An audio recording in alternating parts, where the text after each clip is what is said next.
In this guide, I'm going to show you how to fix a frozen or unresponsive touchscreen on your Nintendo Switch 2. This is Miguel from Just Pause, and before we get into this guide, make sure to like the video and subscribe to the channel with all notifications on for more content like this. It really does help out the channel and we'd greatly appreciate it. If you have any questions, just ask them down in the comment section below. I'm going to be doing my best to reply to every single comment down there.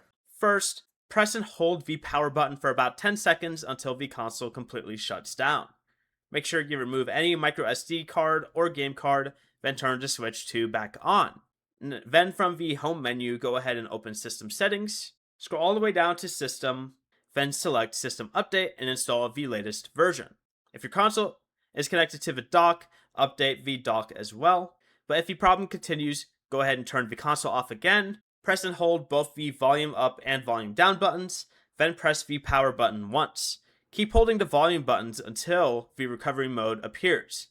Select Restore Settings without deleting saved data and follow the on-screen instructions. This removes most system data, but it keeps your save files, screenshots, videos, and user information. Before you leave, remember to like the video and subscribe to the channel with all notifications on for more content like this. It really does help out the channel and we'd greatly appreciate it. And if you did have any questions, just ask them down in the comment section below. I'm going to be doing my best to reply to every single comment down there. Peace.